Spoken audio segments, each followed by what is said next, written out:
Good morning students. आज हम इस वीडियो में डिस्कस करने जा रहे हैं कार्नोट थ्योरम। कार्नोट इंजन के बारे में मैं पहले ही अपनी एक वीडियो में कम्प्लीटली डिस्क्राइब कर चुकी हूँ। आप अगर इंटरेस्टेड हैं तो आप उस वीडियो को जाके देख सकते हैं। कार्नोट इंजन में हमने क्या डिस्कस किया था कि जो कार्नोट इंजन है that is completely theoretical engine, theory पे बेस्ड है, एक्सपेरिमेंटली कुछ नहीं है। थ्योरेटिकल इंजन है, इसका मतलब है वहाँ पे हमने कुछ अजम्पशंस ली थी। अजम्पशंस में क्या लिया था? सबसे पहले परफेक्ट गैस फिल है कार्नोट इंजन के अंदर। सेकंड, जो पिस्टन है वो फ्रिक्शन लेस है, इसका मतलब फ्रिक्शन की वजह से जो हीट लॉसेस हैं वो नहीं होंगे बिल्कुल भी। अगर लॉसेस नहीं है तो इसका मतलब क्या है कि जो कार्नोट इंजन हीट एनर्जी को मैकेनिकल एनर्जी में कन्वर्ट करता है वो मैक्सिमम कन्वर्जन करेगा, और इसलिए हमने कहा था कि जो कार्नोट इंजन है उसकी एफिशिएंसी मैक्सिमम होती है। तो कार्नोट थ्योरम कार्नोट इंजन की एफिशिएंसी पे ही बेस्ड है। अभी मैंने स्टेटमेंट ऑलरेडी लिख रखी है। तो कार्नोट थ्योरम क्या स्टेट करती है कि the efficiency of A Carnot reversible engine is maximum. Efficiency maximum होती है जो कार्नोट रिवर्सिबल इंजन होता है उसकी, and is independent of the nature of working substance. और ये जो वर्किंग सब्सटेंस होता है उससे इंडिपेंडेंट होती है। कार्नोट इंजन में वर्किंग सब्सटेंस हमने क्या लिया था? Perfect gas. तो गैस के नेचर पे एफिशिएंसी डिपेंड नहीं करती, क्योंकि हमारी एफिशिएंसी का फॉर्मूला क्या आया था? Eta equals to 1 minus Q2 by Q1 और 1 माइनस T2 बाय T1। ये कार्नोट इंजन की एफिशिएंसी का फॉर्मूला था। यहाँ पे Q1 क्या है? Heat absorb from the source, Q2 heat rejected to the sink, T1 is temperature of the source and T2 is temperature of the sink. तो ये इन पैरामीटर्स पे डिपेंड कर रही है, डिपेंड नहीं कर रही ना कि आपका जो गैस जो फिल है उसके नेचर पे बिल्कुल भी डिपेंड नहीं करती एफिशिएंसी। या फिर कार्नोट थ्योरम क्या स्टेट करती है कि the efficiency of all the reversible heat engine, जो भी रिवर्सिबल हीट इंजन अगर हम लेते हैं उनकी एफिशिएंसी सेम होगी अगर वो सेम टू टेम्परेचर्स के बीच में एक्ट करते हैं। तो कि अगर हम लेते हैं कि हमारा ये सोर्स है, सोर्स का टेम्परेचर T1 एंड इसी तरह हमारा एक सिंक है रिजर्वियर हीट का जिसका कि टेम्परेचर है T2। अगर इन दोनों टेम्परेचर्स के बीच में कोई इंजन एक्ट करता है तो उस इंजन की एफिशिएंसी सेम होगी। कंडीशन क्या है? वो इंजन आपका रिवर्सिबल होना चाहिए। तो कोई भी रिवर्सिबल हीट इंजन अगर इन दो टेम्परेचर्स के बीच में वर्क करता है तो उनकी एफिशिएंसी सेम होगी। या फिर no irreversible heat engine working between the same two temperatures can have greater energy. यहाँ पे दो टाइप के इंजन आए हैं, एक आपका रिवर्सिबल इंजन,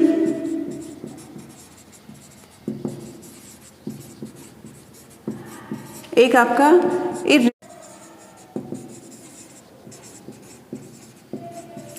थोड़ा सा एक बार ये समझ लेते हैं कि यहाँ पे रिवर्सिबल और इरिवर्सिबल इंजन क्या है। रिवर्सिबल इंजन का मतलब क्या है कि आपका इंजन है उसका एक साइक्लिक प्रोसेस है। उस साइक्लिक प्रोसेस के दौरान उस इंजन ने कुछ स्टेप्स को, कुछ जो पाथ को फॉलो किया है, उस पाथ के बीच में हम मान सकते हैं कि कोई भी कुछ इंटरमीडिएट पॉइंट्स थे।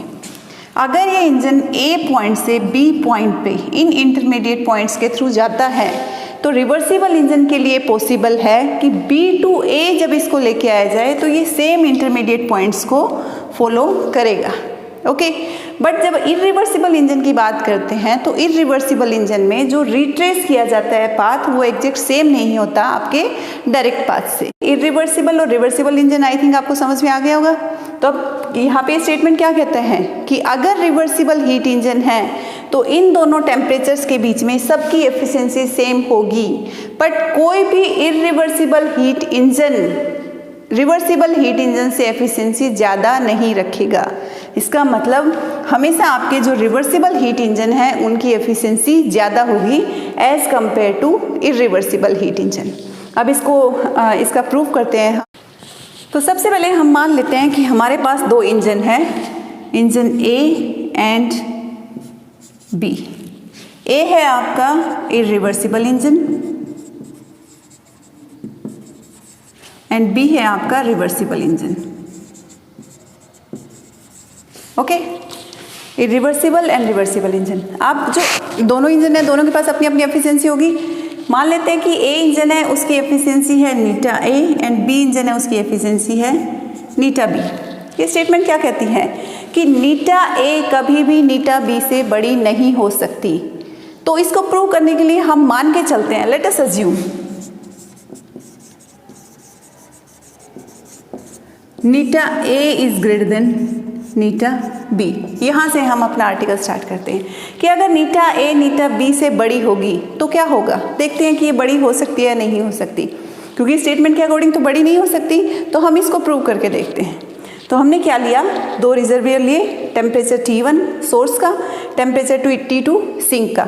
अब दोनों इंजन हैं, वो इन दोनों टेम्परेचर्स के बीच में ही एक्ट करेंगे। मान लेते हैं आपका इंजन ए है, वो क्या कर रहा है, फॉरवर्ड डायरेक्शन में एक्ट कर रहा है। फॉरवर्ड डायरेक्शन में एक्ट कर रहा है तो उसने यहाँ से Q1 हीट एब्जॉर्ब की और उसने सिंक को Q2 हीट रिजेक्ट की। सिंक को जो Q2 हीट रिजेक्ट की गई है वो एक्चुअल में क्या होगी, Q1 हीट एब्जॉर्ब करने के बाद सिस्टम ने कुछ वर्क किया। वो वर्क अगर मैं W मान लेती हूँ, सिस्टम ने वर्क W किया, तो जो हीट रिजेक्ट की वो क्या होगी, Q1 माइनस W। ठीक है, तो इसका मतलब हीट रिजेक्टेड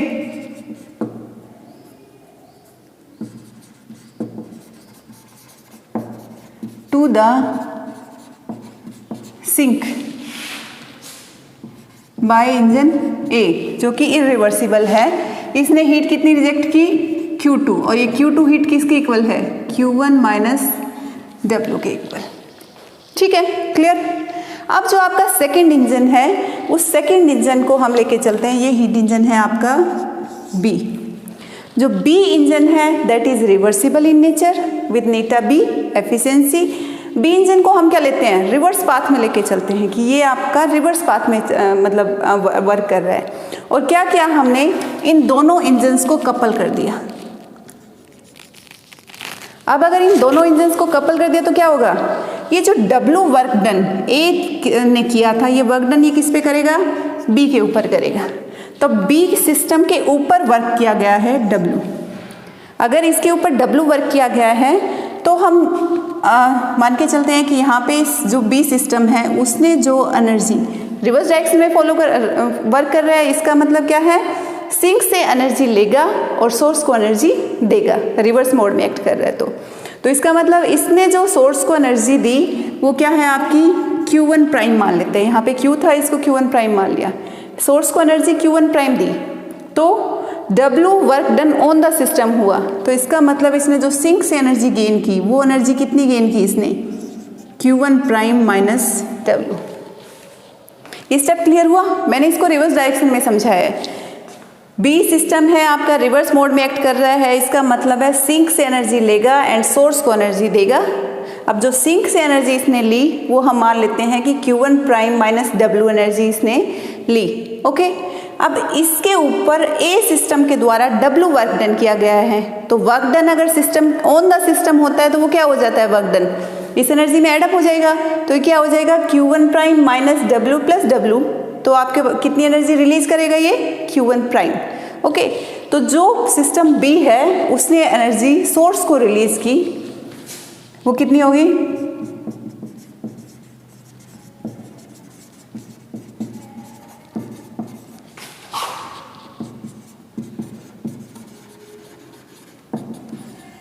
Q1 प्राइम।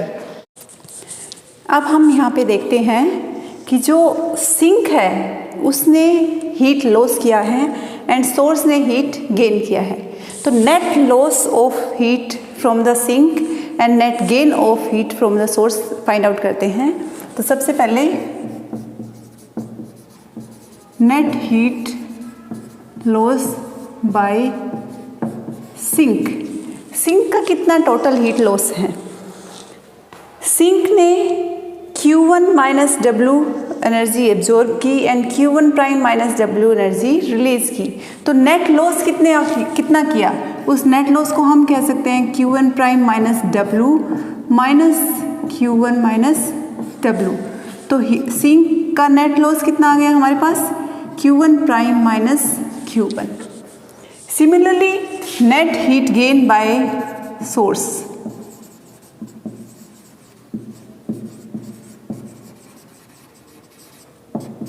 अब सोर्स ने कितना हीट गेन किया, सोर्स ने Q1 प्राइम एनर्जी ली B इंजन से एंड Q1 एनर्जी दी थी A इंजन को। तो जो सोर्स का अगर हम नेट गेन निकालें तो वो क्या आएगा, Q1 प्राइम माइनस Q1। यहाँ से हम देख सकते हैं net loss of heat by sink is equals to net gain of heat by source. जितनी हीट एनर्जी सिंक ने लूज़ की उतनी ही हीट एनर्जी आपके सोर्स ने गेन की। ओके, अब हम जो हमने इक्वेशन 1 या फिर जो अजम्पशन ली थी इस इक्वेशन 1 को यूज़ करते हैं। सबसे पहले अगर हम एफिशिएंसी निकालें तो हमारी यहाँ पे नीटा ए कितनी आएगी, ए इंजन ने Q1 एनर्जी एब्जॉर्ब की एंड W वर्क डन किया, तो नीटा ए कितना हो जाएगा, W by Q1। And similarly आपका नीटा B हो जाएगा, सेम वर्क डन है W बट यहाँ पे एनर्जी कितनी है Q1 प्राइम। तो दोनों एफिशिएंसी हमारे पास आ गई। इन दोनों एफिशिएंसी को अगर हम फर्स्ट रिलेशन यूज़ करके लिखें तो यहाँ पे क्या आ जाएगा आपके पास, सो बाय यूजिंग इक्वेशन 1 हम लिख सकते हैं W by Q1 is greater than W by Q1 prime, denominator same है, this implies 1 by Q1 is greater than 1 by Q1 prime. और इसका मतलब क्या हुआ, यहाँ से हमें मिला Q1 prime is greater then Q1। Q1 prime बड़ा है Q1 से, और अगर Q1 प्राइम Q1 से बड़ा है इसका मतलब जो नेट हीट लॉस या नेट हीट गेन है वो आपका एक पॉजिटिव क्वांटिटी है। तो it means Q1 prime minus Q1 is a positive quantity. इसका मतलब एक positive quantity of heat transfer की जा रही है सिंक से सोर्स की तरफ। ओके, और यहाँ पे हम अगर टेम्परेचर की बात करते हैं तो हमें पता है कि temperature T2 is less than T1। इस सिस्टम में एक्सटर्नली कोई भी एजेंसी काम नहीं कर रही, सिर्फ हमारे यहाँ पे जो इंटरनल इंजन है वही वर्क कर रहे हैं। तो एज पर second law of thermodynamics lower temperature से हायर टेम्परेचर पे एनर्जी का, हीट एनर्जी का transfer without any external agency is not possible.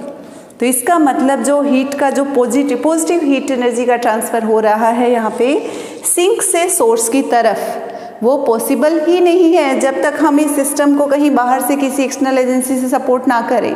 तो इसका मतलब ये चीज़ पॉसिबल नहीं है, दिस इज़ नॉट पॉसिबल। अगर ये पॉसिबल नहीं है इसका मतलब ये पॉसिबल नहीं है, और अगर Q1 प्राइम Q1 से बड़ा नहीं हो सकता तो इसका मतलब नीटा ए भी नीटा बी से बड़ा नहीं हो सकता। दिस इम्प्लाइज आपका एज पर सेकेंड लॉ ऑफ थर्मोडायनेमिक्स अगर हम यूज़ करें तो हम कह सकते हैं eta A is always less than eta B.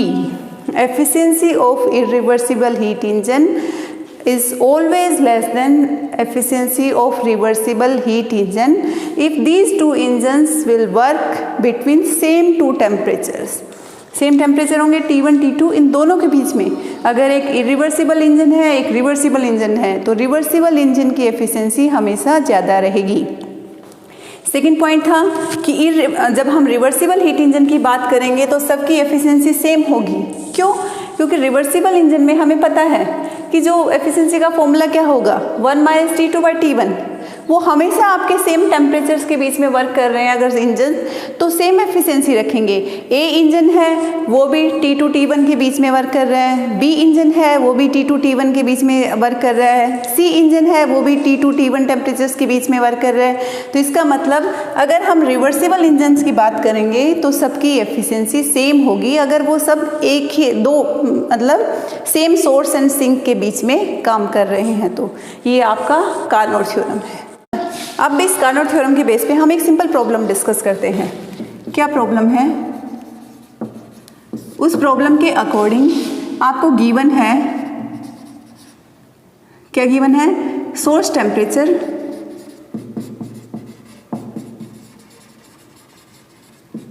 T1 equals to 500 kelvin and sink temperature T2 equals to 300 kelvin. Okay, ये दोनों आपको सोर्स का टेम्परेचर गिवन है 500 केल्विन, सिंक का टेम्परेचर गिवन है 300 केल्विन। और अब आपको अगर कोई बोले कि एक इंजन बनाया गया जो कि इंजन इन दोनों टेम्परेचर्स के बीच में वर्क कर रहा है विद एफिशिएंसी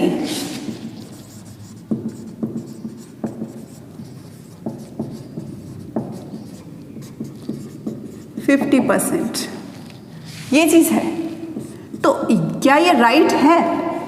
ये स्टेटमेंट सही है? इस स्टेटमेंट को आप अपने आप क्लैरिफाई कर सकते हैं।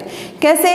क्योंकि हमें पता है हमारे पास कार्नोट इंजन है, कार्नोट इंजन की एफिशिएंसी हम निकाल सकते हैं और हमें पता है कोई भी इंजन कार्नोट इंजन से ज़्यादा एफिशिएंसी नहीं रखेगा।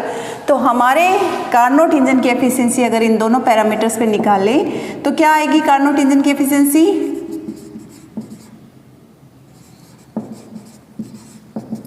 1 minus T2 by T1। Okay, और ये 1 माइनस T2 बाई T1 आपका क्या आ जाएगा यहाँ पे? 200 by 500 and that is equals to 40%। जब एक कार्नोट इंजन की एफिशिएंसी 40% है तो कोई भी इंजन इससे ज़्यादा एफिशिएंसी तो रख ही नहीं सकता इन दोनों टेम्परेचर्स के बीच में। इसका मतलब जो ये स्टेटमेंट दी गई है या ये क्लेम जो किया गया है, that claim is actually wrong, this is not possible. तो इस टाइप से हम इस कार्नोट थ्योरम का यूज़ कर सकते हैं। आई थिंक आप सब लोगों को समझ में आया होगा। कोई भी डाउट हो तो आप कमेंट्स में डाल सकते हैं। Thank you.